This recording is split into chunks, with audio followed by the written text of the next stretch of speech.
నమస్కారం, వార్తలకు స్వాగతం. ముందుగా ముఖ్యాంశాలు.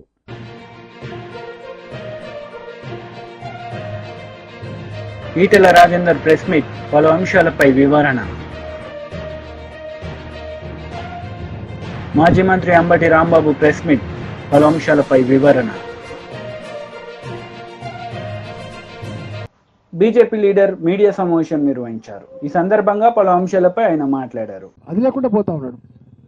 వాడు ఏం చేస్తాడో తోని పరిస్థితి వస్తుంది. వాడు ఎప్పుడు ఏం చేస్తాడో, ఎలా మనం ఎంత గొప్పగా ఎదిగినా, మనం ఎంత గొప్ప పొజిషన్లో ఉన్నా, మనకు సుఖాంతమైన జీవితం ఉన్నప్పటికీ కూడా సమాజంలో ఇలాంటి దుస్తాంతాలు మళ్ళా ఒళ్ళు జల్దరించే పద్ధతి ఉంది. మన రక్షణ లేకుండా పోతా ఉంది. బయటికి పోతే ఏమైతే తెలియని పరిస్థితి ఉన్నది. కాబట్టి డెఫినెట్గా ఇవాళ ఇంతకుముందు నిర్భయ వచ్చింది, చట్టం వచ్చింది, కానీ జరుగుతూనే ఉన్నాయి ఇట్లాంటివన్నీ కూడా.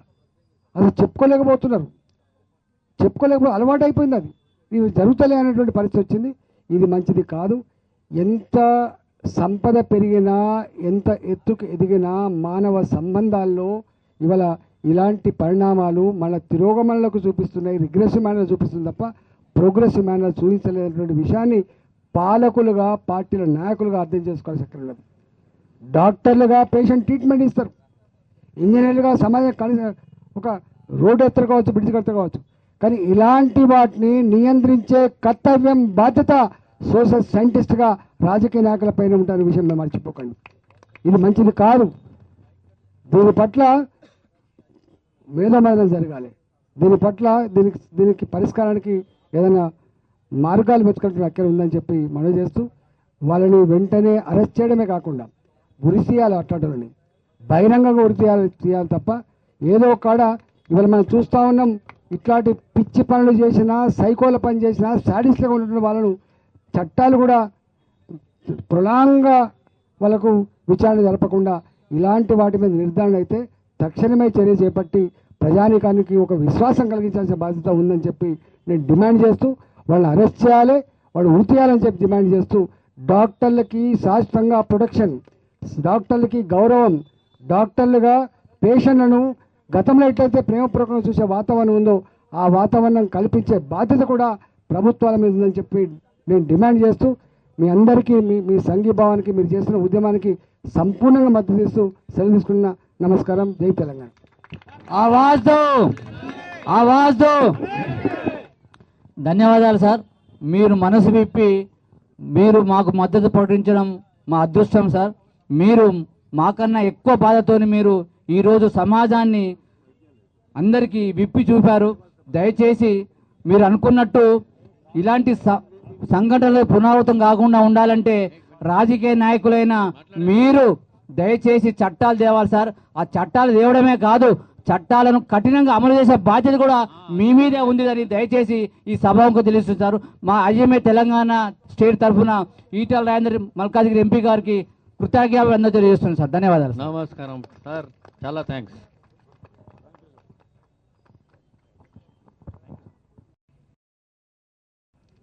హామీలు ఇచ్చిండ్రు, కానీ అవి సంపూర్ణంగా అమలు కాకపోవడం వల్ల మళ్ళీ దాడులు జరుగుతూ ఉన్నాయి.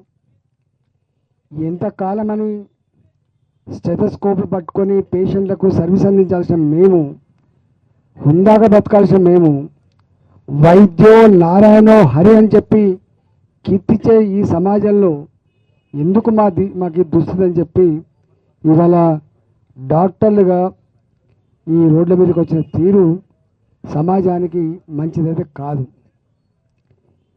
నాకు తెలిసి చిన్నప్పటి నుంచి కూడా డాక్టర్లు అయ్యేవాళ్ళు క్లాస్ రూమ్లో గొప్పగా చదువుకునే వాళ్ళు, టాప్ ర్యాంక్స్ మంచిగా చదువుకునే వాళ్ళు మీరు ఏమవుతారంటే ఐఏఎస్ అని చెప్పరు, ఐపీఎస్ అని చెప్పరు, ఇంజనీర్ అని చెప్పరు, డాక్టర్ కావాలని కోరుకుంటారు.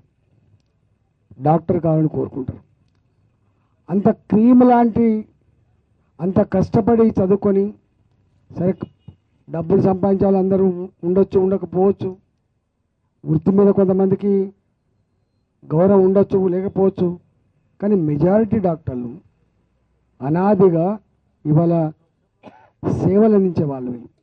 ఎంత బాధ అనిపిస్తుంది అంటే గవర్నమెంట్ హాస్పిటల్లో పనిచేసే డాక్టర్లు అయితే నిందించే వాళ్ళు ఎక్కువ ఉంటారు. వాళ్ళని టైంకు రారని, సరిగా చూడరని నిందించే వాళ్ళు ఉంటారు. కానీ వాళ్ళ జీతభత్యాలు ఎట్లుండే గురించి ఎప్పుడు మాట్లాడరు. ఒక డాక్టర్ బయటికి రావాలంటే 5.5 సంవత్సరాలు కేవలం ఎంబీబీఎస్ మాత్రమే కాదు, ఇవాళ మళ్ళీ పీజీ చదువుకుంటే తప్ప డాక్టర్గా పరిగణిస్తలేరు. ఇవాళ ఎంబీబీఎస్ డాక్టర్ అంటే వెనుకట గొప్ప వాల్యూ ఉండే, ఇవాళ ఎంబీబీఎస్ డాక్టర్కి వాల్యూ లేదు. పీజీ చదువుకుంటే తప్ప డాక్టర్ అనే పరిస్థితి లేదు. అంటే 8.5-9 సంవత్సరాలు కష్టపడి చదివి ఇవాళ దవాఖానలో పనిచేసే వాళ్ళకు ఒక మామూలు ఉద్యోగికి ఉండే జీతం కూడా ఉండదు. సాఫ్ట్వేర్ ఎంప్లాయీకి 4 సంవత్సరాలు చదువుకుంటే ఏ ఉద్యోగాలు ఉంటాయో. YCP leader Ambati Rambabu media సమావేశం నిర్వహించారు. ఈ సందర్భంగా పలు అంశాలపై ఆయన మాట్లాడారు. రామోజీరావు గారు ఆయన వాళ్ళు చనిపోయి ఉండవచ్చు. ఆయన చనిపోయిన తర్వాత ఆయన వారసులుగా కొనసాగుతున్న వారు ఉన్నారు. ఆ సామ్రాజ్యం ఉంది. ఆ సామ్రాజ్యం అంతా అవినీతితో ఏర్పడినటువంటి సామ్రాజ్యమే తప్ప ధర్మంగా ఏర్పడినటువంటి సామ్రాజ్యం కాదు అనేది దయచేసి అర్థం చేసుకోవాల్సినటువంటి అవసరం ఉంది.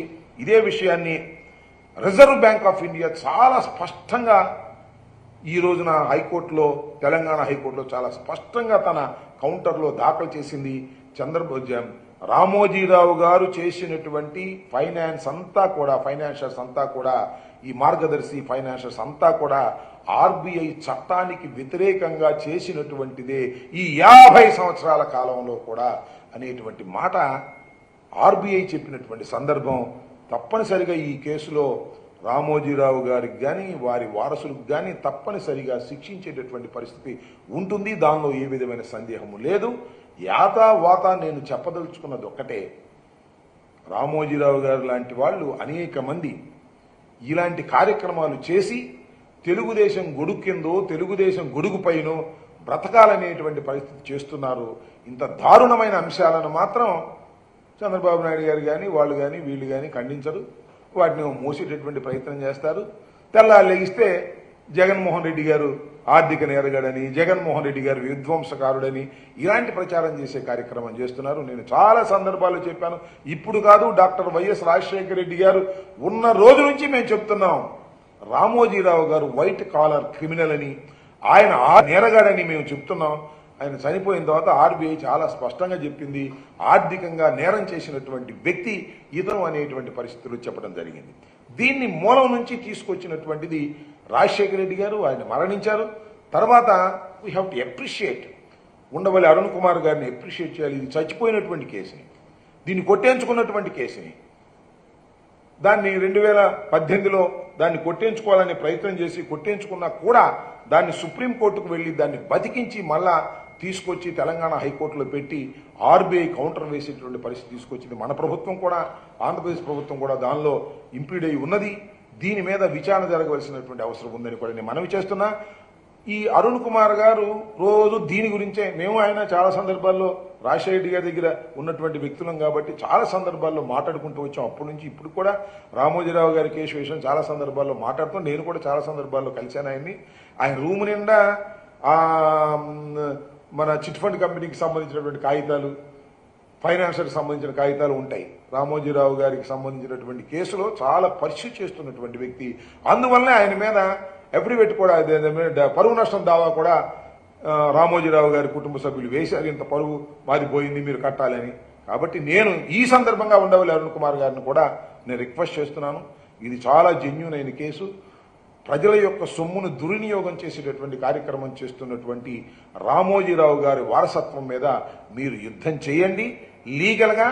దాన్ని యుద్ధం చేయకపోతే మీ మీద వేశారు కదా మళ్ళా పరువు నష్టం దావా, అది కూడా మీరు గుర్తుపెట్టుకుని దీని మీద యుద్ధం చేయాల్సినటువంటి అవసరం ఉంటుందని కూడా నేను ఈ సందర్భంగా మనవి చేస్తూ, మార్గదర్శి చేసినటువంటి ఈ కార్యక్రమాలన్నీ కూడా చట్ట వ్యతిరేకమైన కార్యక్రమాలు.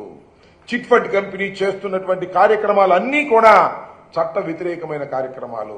నేను ఈ రాష్ట్ర ప్రభుత్వాన్ని, నారా చంద్రబాబు నాయుడు గారిని నేను మీ ద్వారా విజ్ఞప్తి చేస్తున్నా, ఈ చట్ట వ్యతిరేకమైన కార్యకలాపాలని మీరు ఏదైనా చిట్ ఫండ్ కంపెనీ తప్పు చేస్తే తెల్లారిపాటికి మూసేస్తారు. కానీ రామోజీరావు గారు చిట్ ఫండ్ కంపెనీ అంతా లోపభూయిష్టంగా ఉంది. ఎక్కడ రూల్స్ను పాటించడం లేదు. వాటి మీద మీరు యాక్షన్ తీసుకోకపోయినట్లయితే మీరు ప్రజలకు సమాధానం చెప్పవలసినటువంటి పరిస్థితి వస్తుంది. రామోజీరావు గారు మీకు దైవంగా ఉండొచ్చు, గురువుగా ఉండొచ్చు, కానీ ఆయన కంపెనీ చేస్తున్న చిట్ ఫండ్ కంపెనీలన్నీ కూడా అతి దారుణంగా చట్ట వ్యతిరేకంగా నడపబడుతూ ఉన్నాయి. వాటి మీద కూడా యాక్షన్ తీసుకోవాల్సినటువంటి అవసరం ఉందని ఈ సందర్భంగా నేను చెప్పదలుచుకున్నాను. దాన్ని రాబోయే టైంలో మనం చూస్తాం. ఖచ్చితంగా ఎవ్వరూ చట్టానికి వ్యతిరేకులు కాదు, చట్టానికి అతీతులు కూడా కాదు. చట్టం నుంచి పారిపోవాలని అనేక సందర్భాల్లో రామోజీరావు గారు జీవించి ఉండగా ప్రయత్నం చేశారు. చట్టం నుంచి తప్పుకుపోవడానికి ఒకసారి తప్పుకుపోయాం అనుకున్నారు, హైకోర్టులో కేసు కొట్టేయించుకుని. కానీ అరుణ్ కుమార్ గారు ఢిల్లీ సుప్రీంకోర్టులో వేసి మళ్ళా చట్ట పరిధిలోకి తీసుకొచ్చినటువంటి సందర్భం శభాష్ అనిపించేటువంటి సంఘటన.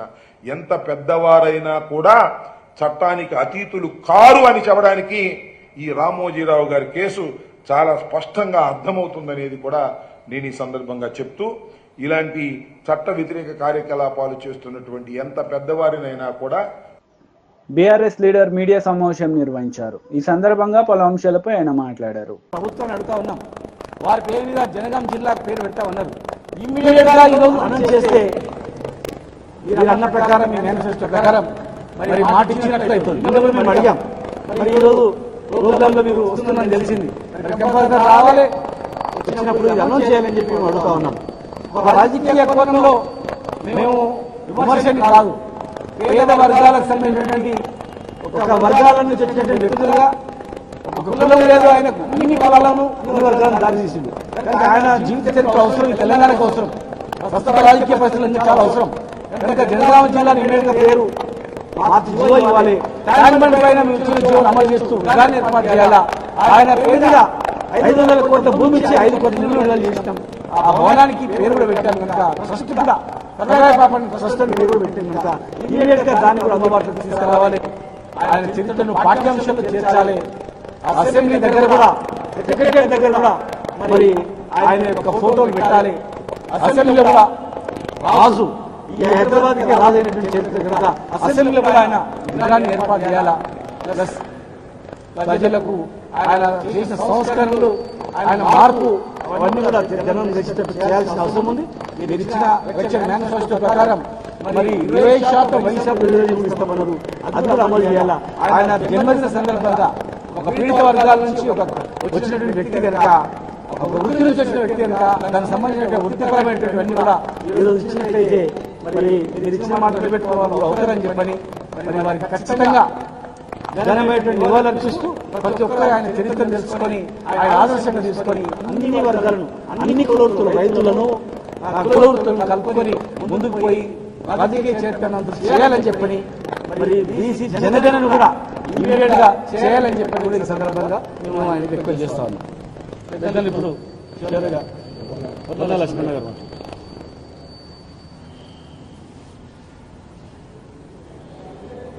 సర్దార్ సర్వాయి బాబు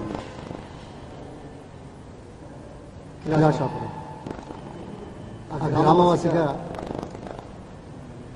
చరిత్ర, స్ఫూర్తి ఒక చెప్పుకోవాల్సిన అవసరం ఈరోజు. వారి కార్యకలాపాలకు నివాళులు అర్పించడం మరొకటి. ఆ స్ఫూర్తితో ముందడుగు వేయడానికి చేసే చర్యలు చేపట్టాల్సిన అవసరం. సామ్రాజ్యవాదులకు వ్యతిరేకంగా ఈ ప్రాంతవాసులకు ఆదర్శంగా నిలిచిన వ్యక్తి సర్దార్ సర్వాయి బాబు. అదేవిధంగా పీడనకు, దోపిడీకి అడ్డుకట్ట వేసి సామాన్య ప్రజలందరూ సమానత్వం కోసం పోరాటం చేసే దాంట్లో ఈ ప్రాంత చరిత్రలో అగ్రగామిగా నిలిచిన వ్యక్తి సర్దార్ సర్వాయి బాబు.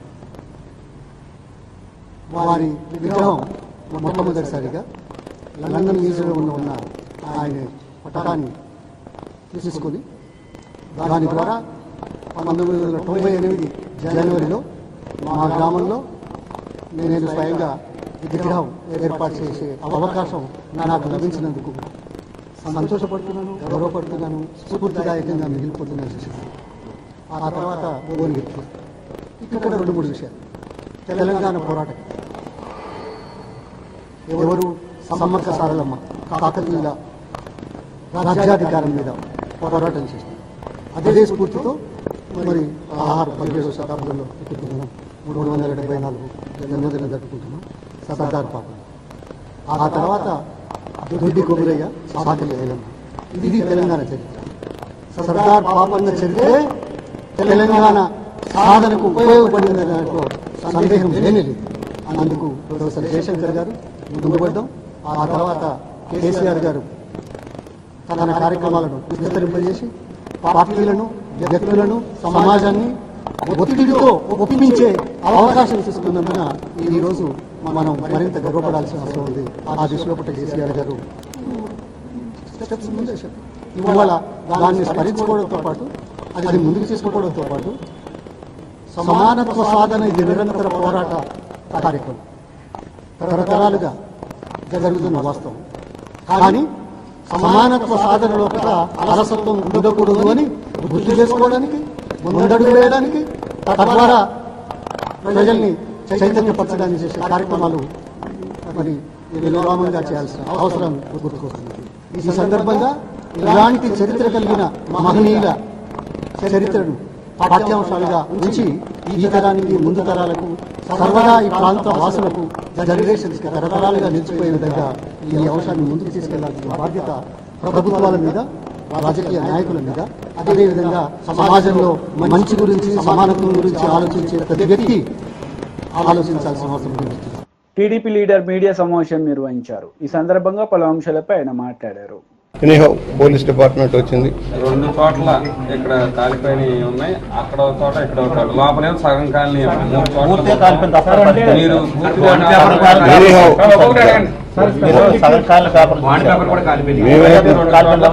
అడుగుతుంది సమగ్ర విచారణ చేయమంటా ఉన్నాను. ఏదైతే, ఎందుకంటే వాళ్ళు చెప్పిన మనకు కనిపించిన దానికంటే ఎవ్రీ ఫైల్ ప్రతి ల్యాండ్కి సంబంధించింది డూప్లికేషన్ ఉంటుంది. ఎక్కడో చోట అధికారుల దగ్గర డూప్లికేషన్ ఉంటుంది. దాన్ని బేస్ చేసుకొని ఫైల్స్ ఏమైనా మిస్ అయినా చూడమంటున్నాం. ఫైల్స్ మిస్ అయినాయా లేదా చెక్ చేయమంటున్నాం. మిస్ అయితే దాని మీద యాక్షన్.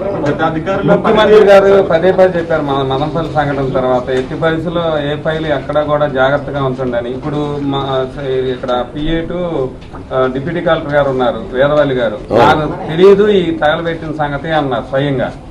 మరి వారు ఎట్లా దీన్ని చూడాలి? అందుకని ఇప్పుడు బాధ్యత తీసుకోవాల్సింది అధికారులు. డిప్యూటీ తహసీల్దార్ దగ్గర, డిప్యూటీ కలెక్టర్ దగ్గర నుంచి సూపరింటెండెంట్ దాకా రెస్పాన్సిబుల్.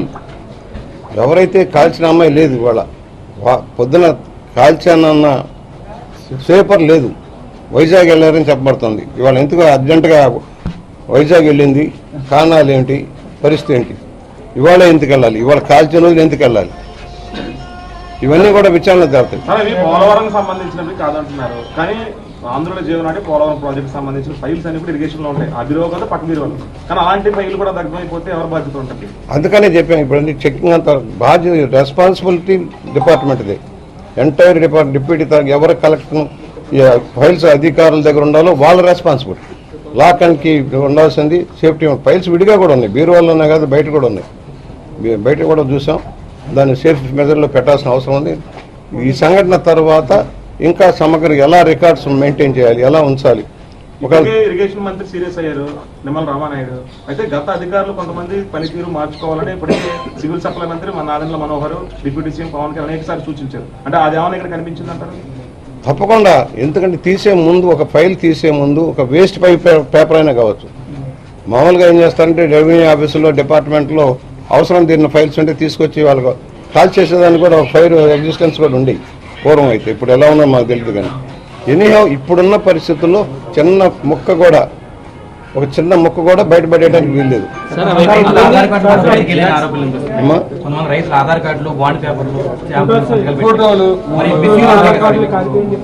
చెక్ చేస్తారు, చెక్ చేయమన్నాం. అప్పుడే అవలా మనం నిర్ధారణకు రావట్లా. విచారణ చేసిన తర్వాత పూర్తిగా అసలు ఏం జరిగింది అనేది డిపార్ట్మెంట్ ఎంక్వైరీ చేస్తుంది. అందరి దగ్గర స్టేట్మెంట్లు తీసుకుంటూ ఉన్నారు. అది పగలు జరిగిన సంఘటనగా ఉంది, రాత్రిపూట జరగల, పగలు జరిగిన సంఘటన. దాని మీద కూడా ఇప్పుడు SP గారు కూడా వెంటనే రియాక్ట్ అయ్యి డిపార్ట్మెంట్ పంపించారు. అలాగే కలెక్టర్ గారు కూడా డిప్యూటీ కలెక్టర్ గారిని, ఆర్డీఓ గారిని అందరూ పంపించారు. ఆర్డీఓ గారు విచారణ చేస్తున్నారు. ఆర్డీఓ గారు చెప్పడం ఏంటంటే ఇందులో ఒక రికార్డ్ రూమ్ లేదు, ఒక ఫైల్ కూడా లేదు, మొత్తం జిరాక్స్ కాపీలు, వేస్ట్ పేపర్స్ అక్కడ పెన్తో రాసినవి క్లియర్ గా కనిపిస్తున్నాయి. ఇప్పుడు కాల్చినవి చూసిన చోట, నేను చూసిన చోట అన్ని టైపుడు, ఆల్ టైపుడు. దాని మీద సిగ్నేచర్ల దగ్గర కూడా సిగ్నేచర్ లేవు. డిప్యూటీ తహసీల్దార్ కానీ ఏ సిగ్నేచర్ లేవు. ఎవరిక క్లర్కల్ గా వచ్చిన దగ్గర ఫాలోయింగ్ తప్పితే ఫైనల్ సంతకాలు కానీ ఏం కనిపించలా ఇప్పుడు ఉన్న దాంట్లో.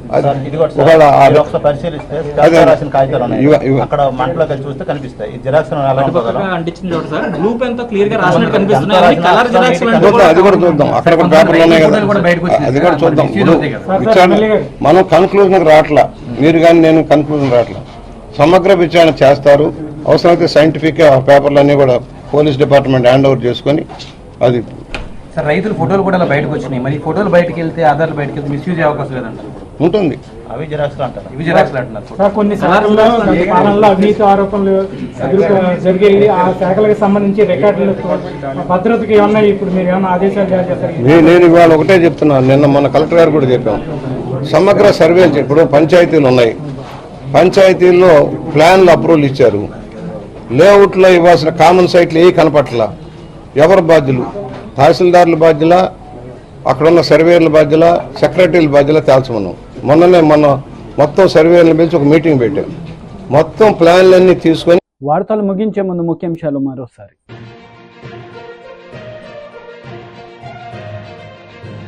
ఈటెల రాజేందర్ ప్రెస్ మీట్, పలు అంశాలపై వివరణ. మాజీ మంత్రి అంబటి రాంబాబు ప్రెస్ మీట్, పలు అంశాలపై వివరణ. ఈ వార్తలు ఇంతటితో సమాప్తం. తిరిగి ప్రసారమయ్యే వార్తలు మళ్ళీ కలుద్దాం. అంతవరకు సెలవు. నమస్తే.